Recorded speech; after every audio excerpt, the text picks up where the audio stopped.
All So right. can I introduce you We'll just now officially? please do the thing. All Yes, thank right, you. so welcome everybody to our fifth I Did a Thing webinar. This is for June. It was Illumination and Darkness, and that was focused on Scribal. So I thought there would be no more perfect topic than doing a beautiful illumination on a black background. And I could only think of one person that would be perfect to teach this class. So thank you so much, Honorable Lady Maeva. And I wanted to share a little bit about Maeva because, again, this is going on the record, y'all. She lives in the Shire of Starhaven, which is, as we know, Brevard County. April marked her third year anniversary in the Scribal arts, and she's been working on Black for 2 years. So we're very, very happy and honored to have her here today for our fifth webinar. And without any further ado, let's give a big round of applause to Honorable Lady Maeva. Yay! So happy to have you. Awesome. Thank you so much. All right. So my journey has been an interesting one, and doing work on black was somebody gave me three or two sheets of black paper, and it took me 6 months to get up the nerve to do anything on it. But once I did, it was kind of, hold my mead because I'm going, I'm going for it. So I've really found some success in the scribal arts, but on black, I think I'm known for in particular, just because I've been so prolific on it. I've literally done a lot of art on black, and through that process of exploring and learning and on this journey, I have picked up a lot of little tips and tricks and things that um, I didn't start out with and didn't learn by any other method other than just doing it. I don't have an art background. I literally painted a wall before I started doing illumination. So I think there was good and bad in that beginning. I didn't have any bad habits, I guess, or previous experience to kind of stand in my way. Everything was something new to me. It also means I didn't have any good habits. So I've learned a lot of little things along the way that I feel like after I learned them, they seem so obvious to everybody else. But, because I don't have any sort of background in this, um, it's, uh, it's been an interesting journey. Let's put it that way. Um, I, um, am fortunate to have I'm under the guidance of these two wonderful people. Baron Gunther is my pelican, and I took a belt from him in the summer of 2024. And then a year later, in the summer of 2025, I took an apprentice belt from Mistress Mal. So if you like this presentation, then definitely contact them. If you don't like this presentation, then feel free to never say anything to either one of them. No, just kidding. No, either way, please feel free to let them know your thoughts or reach out to them if there's anything that you need to say. So anyway, but these are my guys, and they're amazing, and I really owe a huge debt of gratitude to both of them for giving me the headspace to move forward at the rapid pace that I've been going at here. So thank you to both of them. um, I think going back to me not having any sort of artist background, I promised myself a few things when I started the journey. I didn't intend on continuing this journey necessarily. I had just thought it was going to be a whim that I tried, and okay, I did that and I moved on. So when I started, I promised myself that I would always give myself permission to fail. And it didn't matter if it looked good or if it looked bad. There was something to be learned in every endeavor, and to always look at it from that perspective, and to be my own. I know I was going to be my own worst critic, but I also in that promised myself to be my own best cheerleader. And I'm saying that as part of this class because I feel like as artists, that's something that we all could be reminded of. So I thought I would add that to this today. Um, and I knew that as part of this process, when I decided that I was actually going to do this, I also had been taking pictures of every single thing that I had ever done. And I knew that looking back on those pieces, I was going to see those flaws, as we all do. And I promised myself to really look at them and see the progress in them and not just the flaws. And the flaws, to look at them and just say, you know what, on the next one, just do better. So it's all we can do. But I think that has also that those philosophies have also helped me just kind of move forward with this process and being trying to be the healthiest artist I could be. So and like I said, I've done a lot of working on black. These are just going to click through. These are some, as I was putting this slideshow together, I was like, wow, you really done quite a few. Here's the last few that I did. And we'll talk about some of these. I'm using them as kind of going over some of the examples and what I learned doing them. Um, and for those of you that haven't worked on black and may or may not be an artist, if you can draw, great. You can just draw your image right on the paper and you're good to go. I am not one of those lucky people. So I've had to come up with different methods. I started out by doing the embossed method, which is where you take your image, print it out like just a regular sheet of paper. I would just copy it, put it down, trace over it with a pen or a pencil or something that wasn't going to poke through the paper, but hard enough to leave an indent in the paper. And then I would kind of hold it up to the light and kind of shine a light. And then I would trace over those lines with a pencil. And that was how I was able to see the image. Some of the smaller details were tricky, I will say. And then I was at a friend's house and she was doing hers with transfer paper, which I had never heard of. This is where not having that artist background, everything's new. So I now actually do it using the transfer paper method where, and I can show you guys in a little bit, I'm going to transfer to my phone and have some example pieces, and I can actually literally show you how easy it is to do it with just regular old transfer paper. Back in the day, back in the olden days, they obviously didn't have those. They would use the pounce method, which was basically they would take the design, they would poke little holes along the edges of the border, lay it down on their parchment or their vellum or whatever they were using, and then they would dust it with powder so that little fine powder would go through those tiny pinpricks and leave the design on there, and they would use that. I have not tried that method, and that seems like too much work for me, so I haven't tried it, but someday I'll probably try it just to do what did they do back in the, maybe for a art site project or something. But until then, it's transfer paper for me. So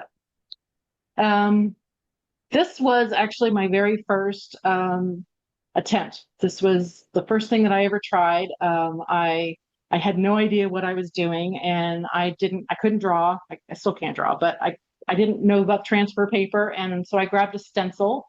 And this is where I think this piece right here, I learned the most about working on black, was just actually putting paint on the paper. You don't have to have, a fancy design. This was literally a stencil that I pulled out and did designs on top of it. And, just tried to make it as interesting as I could. I discovered how much paint black paper, as opposed to white Bristol, it really absorbs. And I've used different Bristol paper over the years here, and pretty much all of them I feel have an equal amount on how much it absorbs, which is a lot. I really had to go over each of those little diamonds over and over again, just to make the image appear. And that is where I realized that nothing was going to show up if I didn't add a little bit of white to it. So just to give that contrast that the paint needs against that black paper.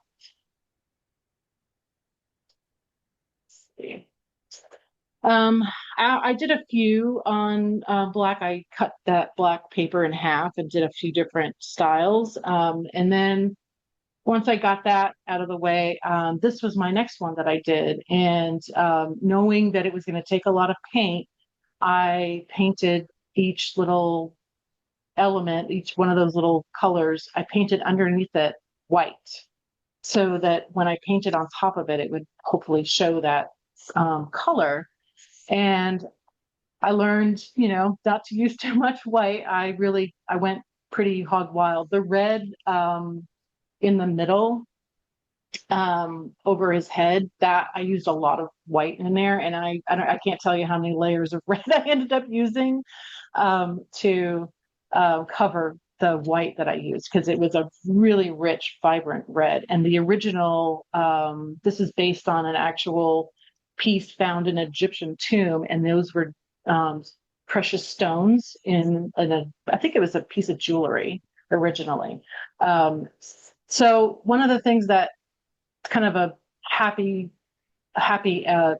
product of it was having that thick undercoat of white paint and doing a really thick coat, and I should say coats of color on top really gave it that kind of that layered effect where it kind of looks see-through a little bit, and it really gave it that um, gem or jeweled look.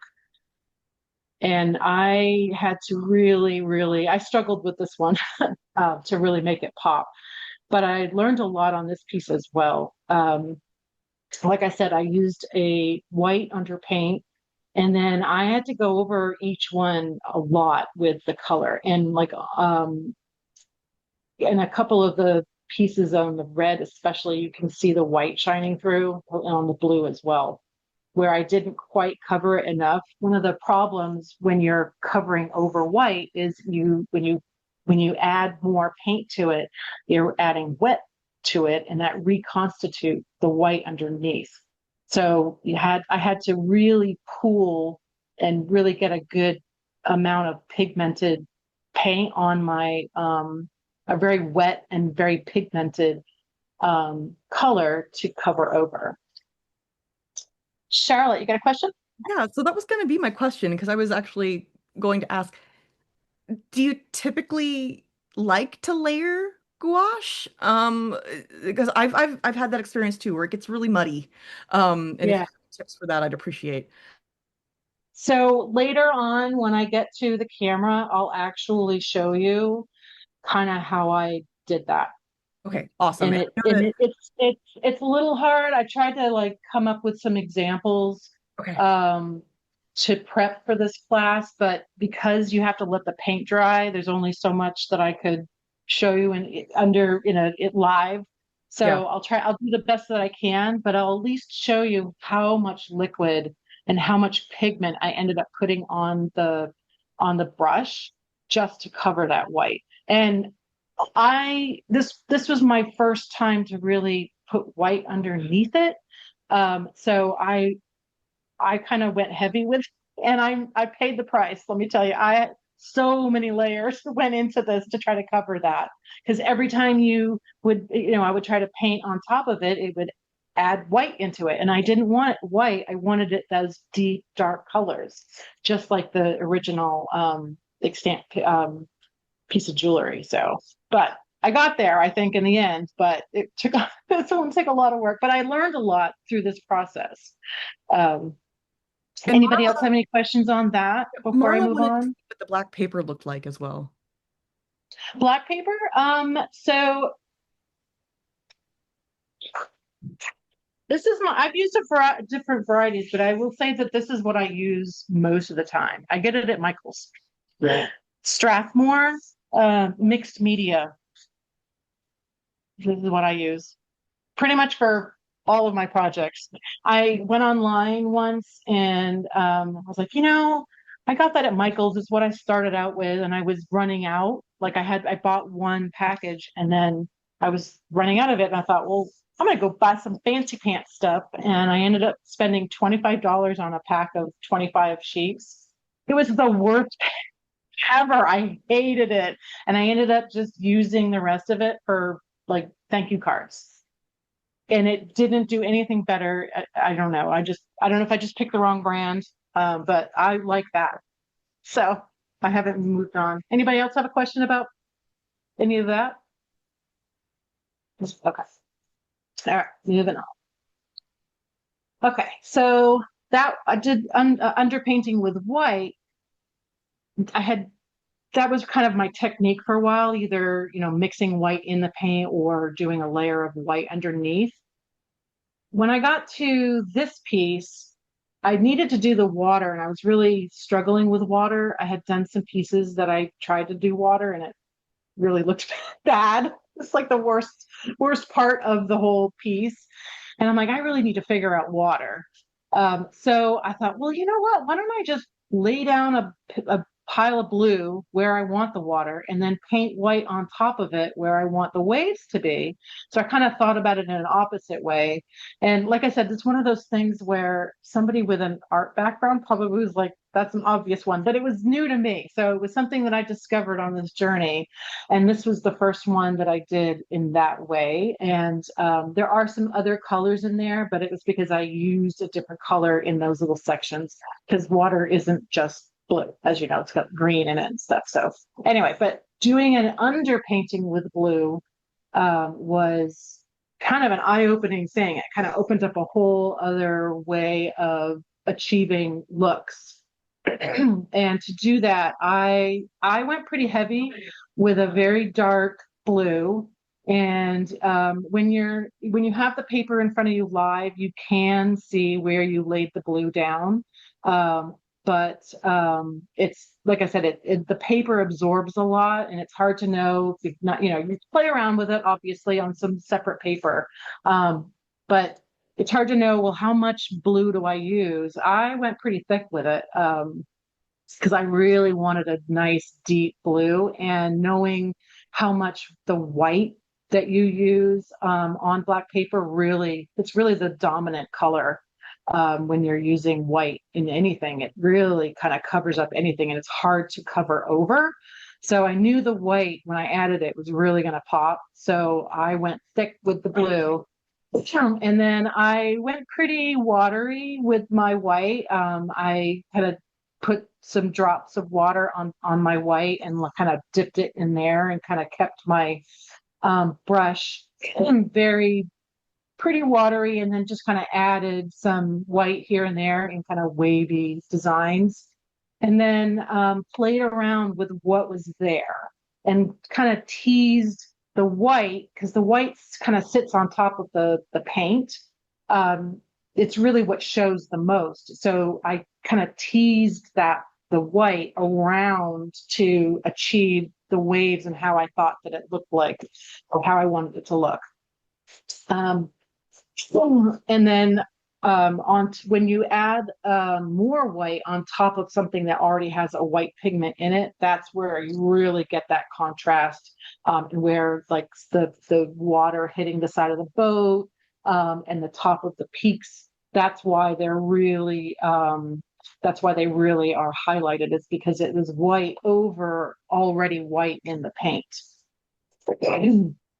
And then obviously I'm going to say, I had to think this on every slide, let your paint dry in between, because like, again, you're reconstituting that lower layer.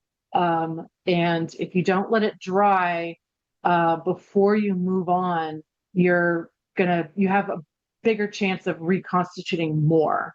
So you're always going to reconstitute some, but the more you let it dry, really let it dry, the less you'll have to try to use more pigment to cover up that white if you use too much. And then moving on to this piece, using that same concept, I went underneath with where the water, talking about the water again, I also did a big underpaint with blue. But this time I thought, well, there's going to be a shadow from the boat. So in that section, I kind of modeled it where I added some blues and I added some browns in front of the boat. And then underneath the tree, I tried adding some greens and some teals in that section as if the tree was being reflected in the water.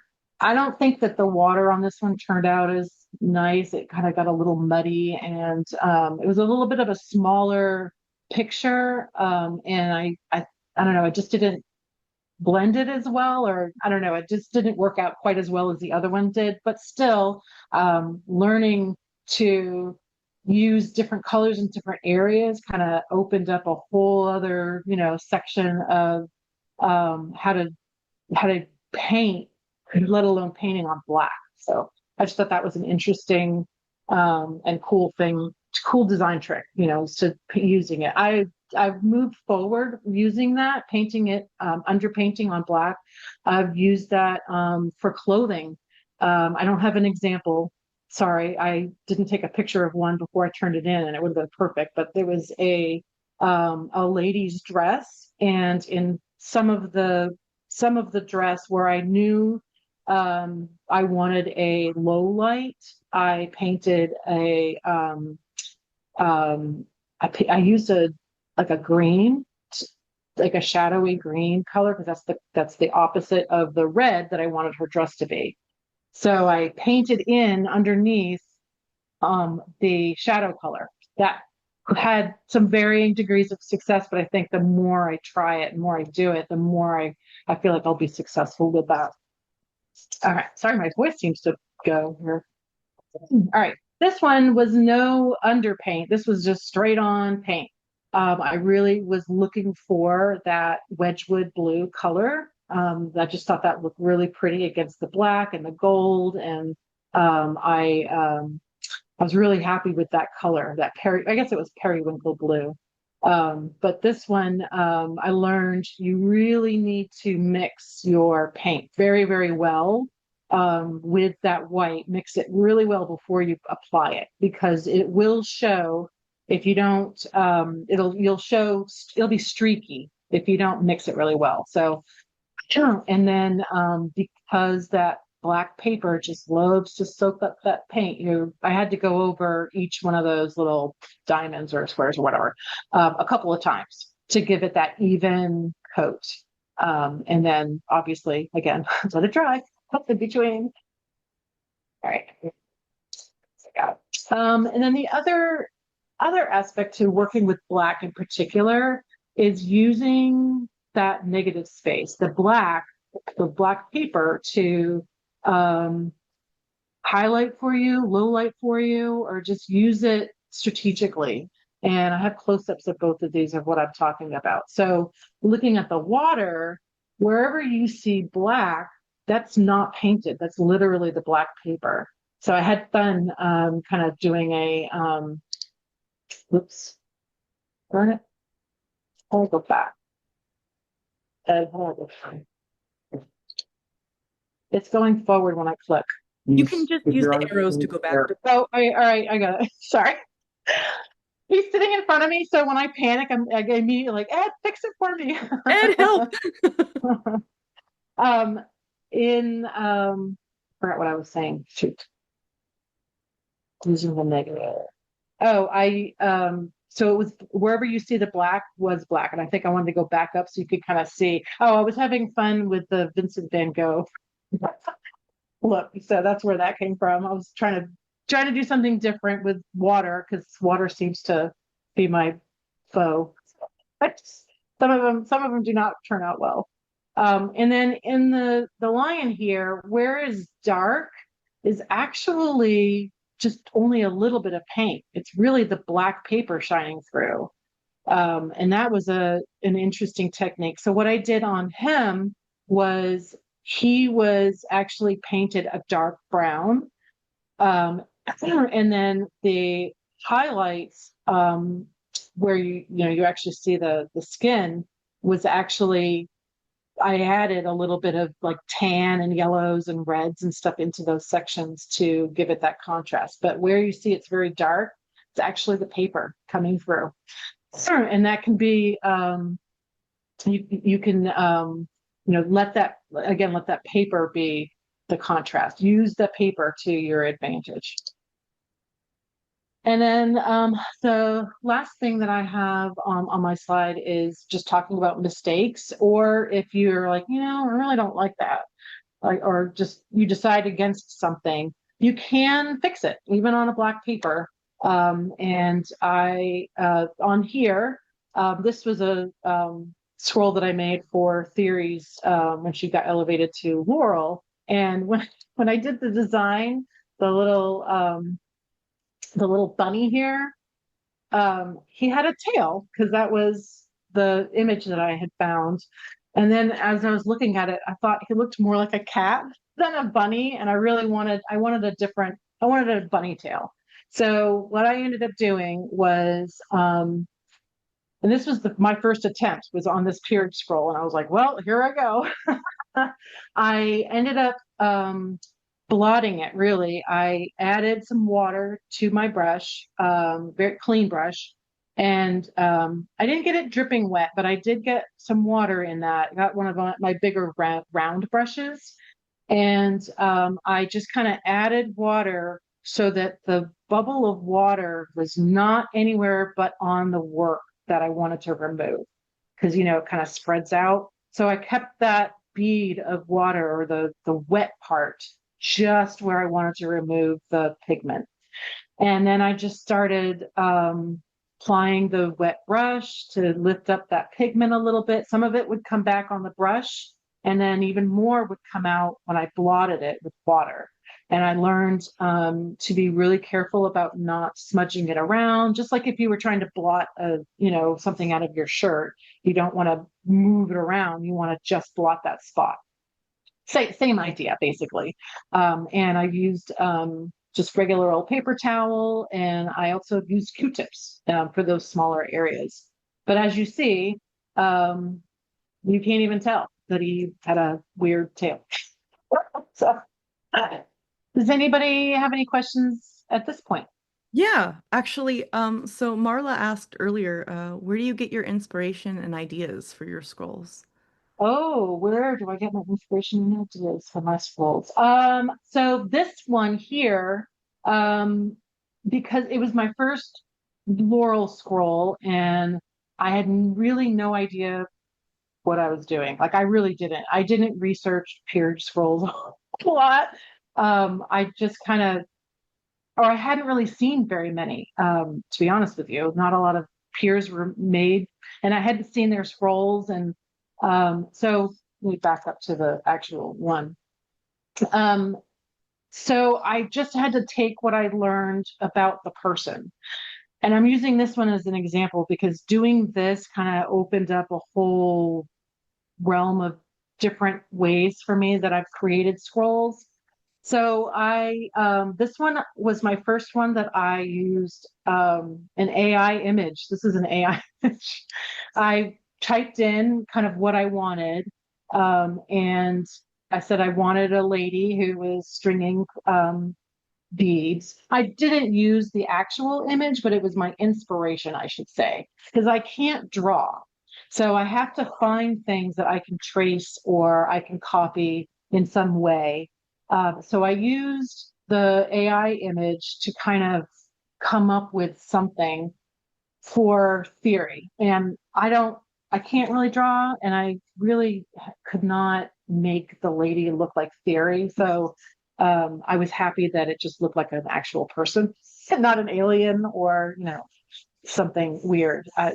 Faces are really hard. And I was actually really proud of this one that it looked so, human. But so coming up with art using for a particular person or for something that I'm really trying to hone in a design for, I will use AI a little bit. I have used it here and there. I definitely used it on this one. Um, Sometimes I'll try to pull up something and then that will lead me to the internet if I'm looking for something in particular. Like I did another peerage scroll, a night scroll, and he really liked horses. So I was scouring the internet. I look for period examples as well, but I was scouring the internet for people on horses because I really wanted a specific look to it. Um, Also, I love Scribal books, and I will look through and see what I feel looks interesting to me, and sometimes somebody will pop into my head that I know in the SCA, and I'll make that scroll for them. Like I'm not actually making the scroll for them, but they're my inspiration. So like their time period, or like Juniper, Queen Juniper, or sorry, what's her name? Queen Anaya. Anaya was one. I was inspired by something she did. Um, I did a I did a scroll that Arthur Conrad inspired me. So I get a lot of inspiration from the people around me. I also, if I see a persona that I don't think it's represented a lot in scrolls that I see going out in court, I will, like somebody did Egyptian. That was why that Egyptian one was in there, was because I was determined to make scrolls for every type of persona that I saw active in Trimaris. I did a Japanese one. That one was on white, so it's not included in my slideshow. But I did a Japanese one because I saw people walking around Japanese, and I thought that was really cool. So I try not to put myself in a box. I think a lot of scribes will kind of get into one little 14th century or Celtic or whatever. But I really try to. I learn a lot by doing new things, and because I'm not an artist. I mean, I don't have that artist background. I'm a sponge, so I don't know I can't do something. So, I think that's so funny. uh, You're finally starting to correct yourself when you say I'm not an artist. I'm like, I'm pretty sure we all know you are. And I wanted to ask as well one more question. What brand of gold gouache do you use? so I inherited some scribal materials from a friend who was her grandmother was going into nursing in a nursing home, and they were trying to get rid of kind of pass on her most beloved things that she hadn't already gotten rid of. And she was a scribal laurel, and she had some things. So I inherited all of her stuff. This is how I got into it, by the way. Was I got this box of random scribal stuff, and it had books in there and all kinds of stuff. So in it was this little bottle of powder, gold powder, and it said that it was gouache.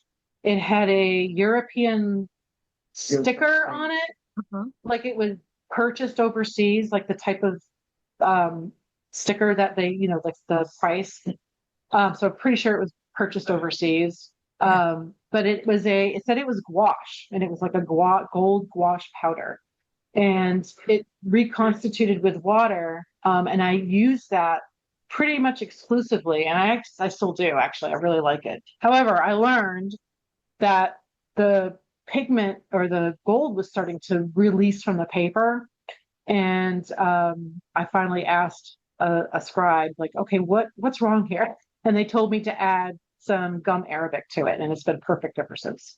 So it is a gold powder that is, I think it's a Windsor Newton, and I'm not even sure you can buy it anymore. Like I haven't. Did you look at it? I can't even remember. And then that one wasn't the Windsor Newton. It was something out of Spain. Oh, it thinks it was a something out of Spain.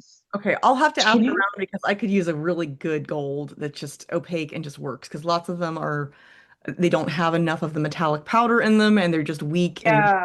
good. So I'm not, yeah. So there is another camp on this gold, and can you find the link that Heather sent me? Because she uses that pan. You bought me some on Etsy, remember? Oh, yeah, Ed's gonna look it up. I haven't really played around with this one too much, but Svala Vis, another scribe here in Star Haven with me, she swears by a different gold, and her gold is kind of similar, where It's in a little pan, reconstitutes with water. It already has the gum arabic in it, so you don't have to add anything. And it's a more yellow gold. I like mine because it feels more aged, more, I don't know. I don't know. I think because it was what I used first and I got used to it. So trying new things is hard.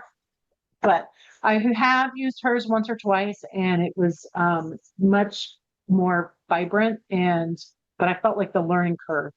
You had to um, you had to manipulate the water and gold ratio too much, and you almost had to smear it on. And I don't know. I didn't use it enough. I didn't give it enough of a chance to master it. Let's put it that way. So I go to my gold because I have enough to last me 4 lifetimes. So, right. Anybody else have any questions on products I use or um, anything else? I really don't do anything fancy pants. I don't have that stuff. Like I really just been focusing on painting, and I've slowly been incorporating doing things in a more medieval, medieval methods on doing thing. Like I'm now, instead of using this gold, I am now going to be going to real gold, like actually using gold leaf and gilding and all of that. So that is my newest adventure. So you'll stop seeing that. I still use the black paper, but I'm going to be pretty much sticking to vellum and parchment. And when I can't afford those, I'll be using pergaminata, which I hear, or somebody said that it comes in colors now, which I'm excited to try. I haven't tried it yet. So I guess you can, it says through Dick Blick, you can get colored per, which I can't wait to get some. I don't know what colors it comes in, like if it's an actual, like I want a purple one, but I don't know if it comes in those, wild and crazy colors. The gold is 24 karat gold enhanced artisanal watercolor hot hands by Jasper with a Z Stardust on Etsy. Okay, can you send you the link in your message? Okay. So you can share it. If you want to just post it, I can. You know what? I'll post it in the chat, in the discussion for the event. Okay, Ed's gonna put which one?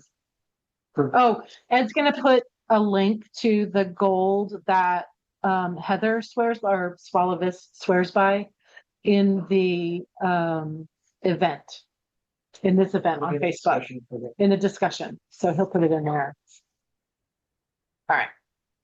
So one of the things that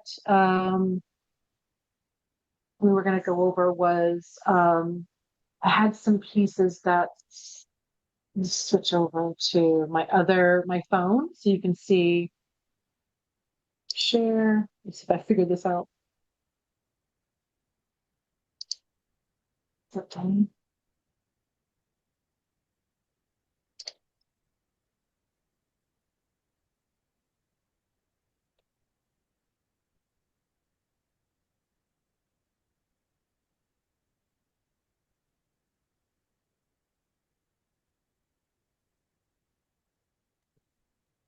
And this is where the fun begins. Look at you, fancy pants.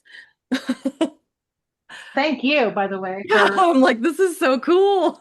All right. Oh, I did it. Woohoo! And I didn't have to get the tech support. All right. Let me scoot John over. All right. So this is the things that I tried to kind of do before class to show, because doing things with wet paint doesn't always come across. So here on this one here, let me move everything else out of the way. On this light one here, that is just orange mixed with white. And that, if you're going to do any sort of underpainting with white, I really suggest that you tint it. You don't just go straight white. One of the things that, you'll find along the way as you're mixing paints is, when you're using just straight white, it kind of tends to muddy your colors.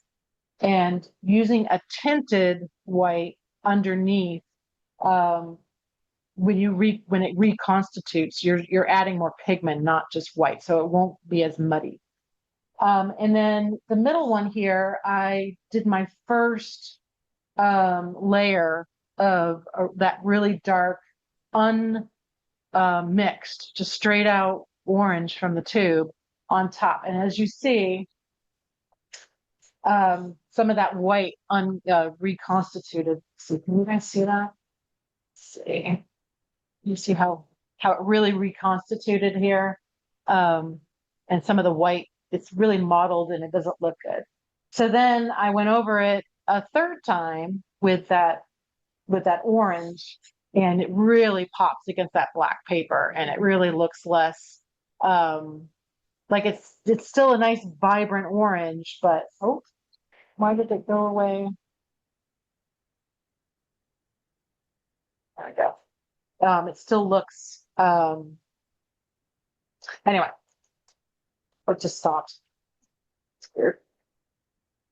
And then down here, it's really the same thing. I just was adding, I just was trying it again. This was not really part of my example. So really up here, I wanted to show what underpainting with a tint looks like, and then what it really looks like when you do your first layer, and then what it can look like when you add a third layer.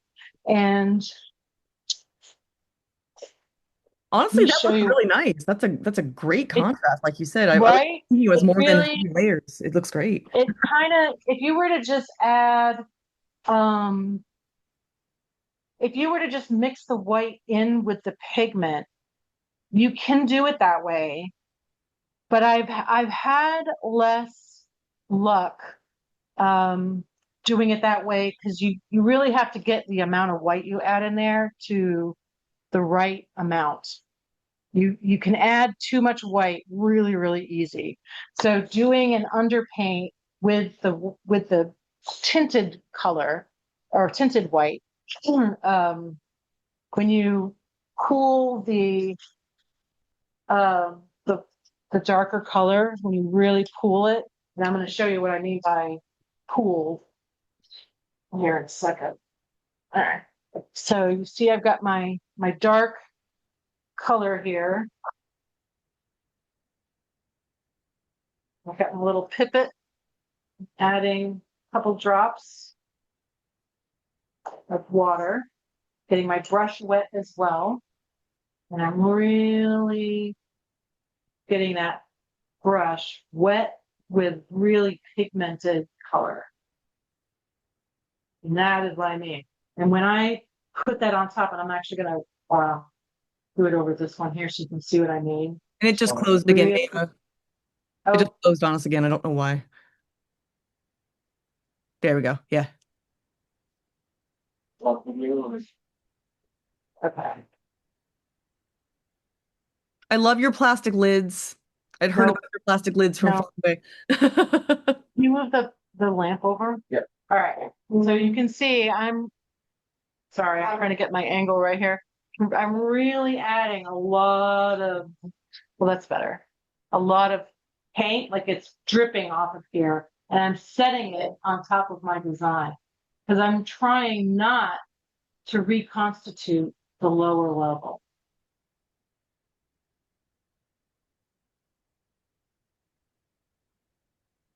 Now, it looks great right now. Like that doesn't look like this, but when it dries, yeah, I might have actually done it, but usually it looks like this middle one here, because that white just comes right through.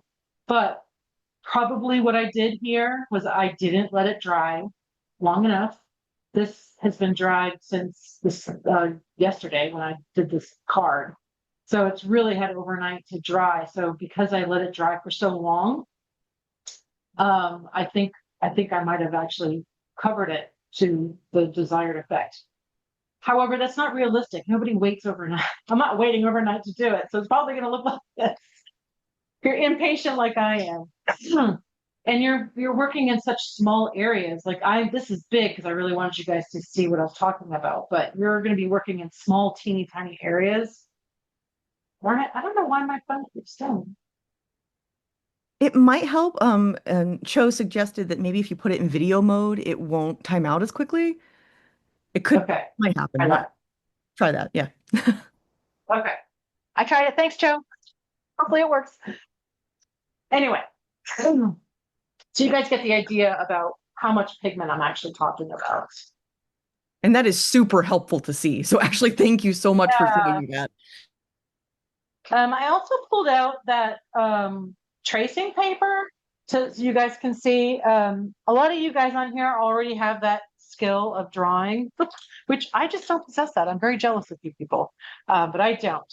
So to show you exactly what I use, this is the tracing paper. It's two-sided. One side is just regular. The other side has like a waxy film on it.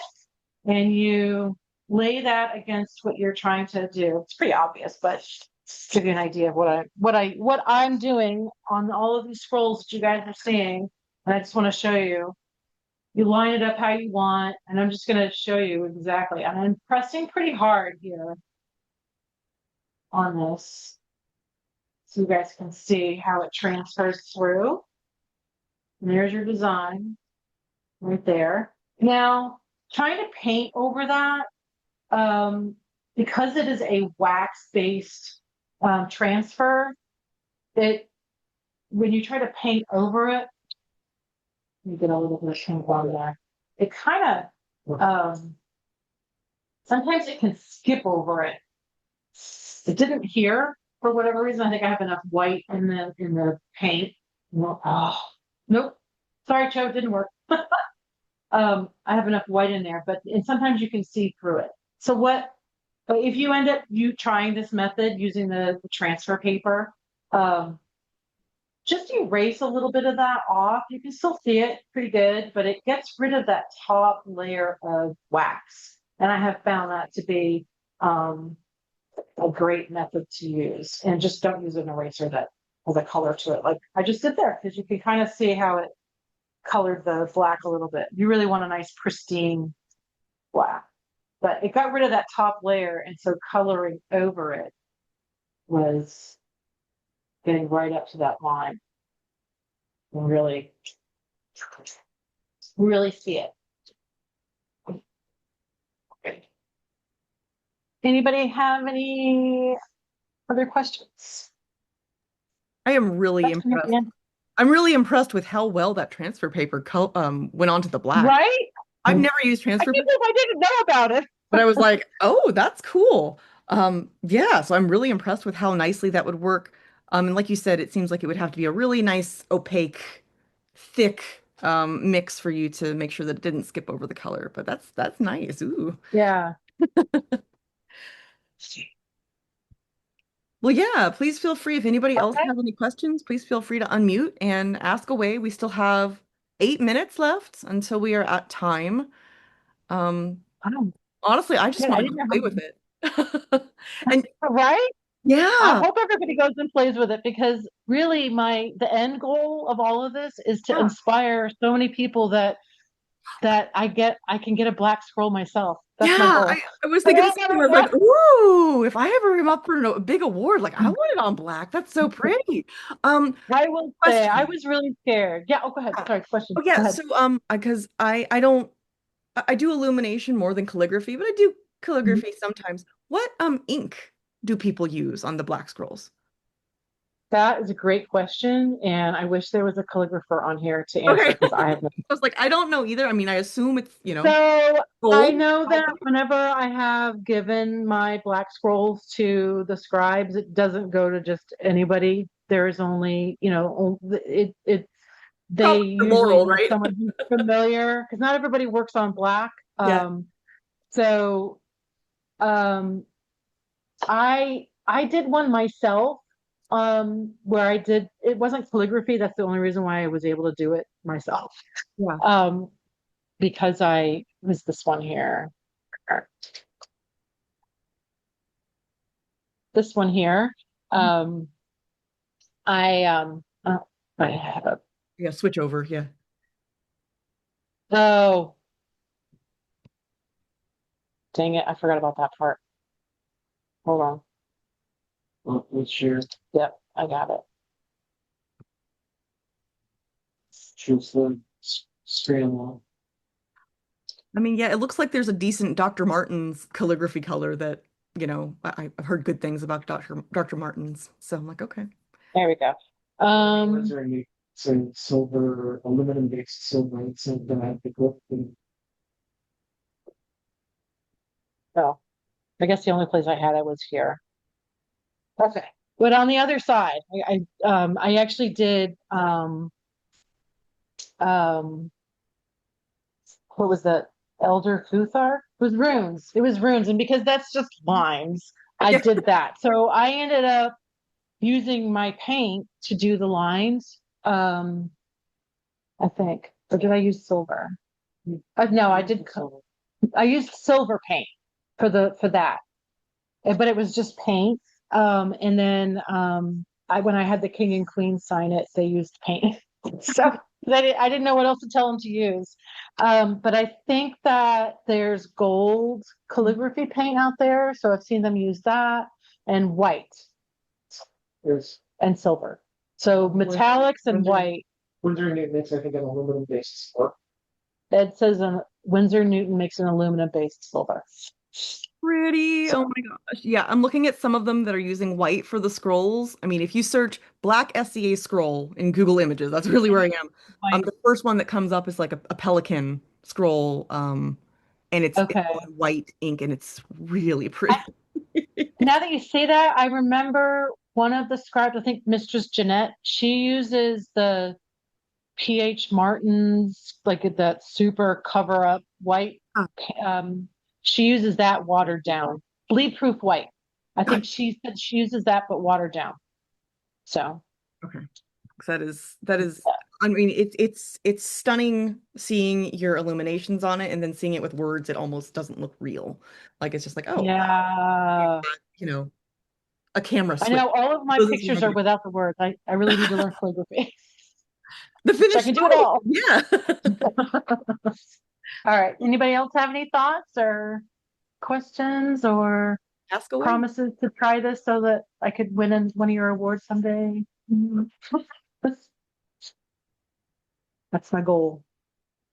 So, all right. Well, thank you guys. I really appreciate your time on a Sunday night. So this is Yeah. cool. I have not taught this. I have not taught a Zoom. So this was an interesting experience. And thank you for taking the ride with me and having Translated patience. super well. Your presentation was incredible. And actually seeing you do it like on the camera, I was like, Yeah. oh, that's actually better than some of the other classes I've taken in person because I could see your hand and I could see up close. I was like, Oh, okay. Well, I'll try to build that part of this out and see if I yeah, can come up with some other, like for more other tech, not just working on black, but just yeah, painting techniques and doing it yeah. live, and doing it like that. So Loved good, it. good thought.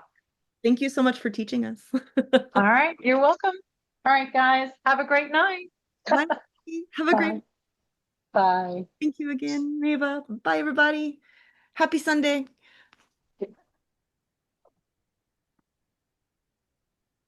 Yay.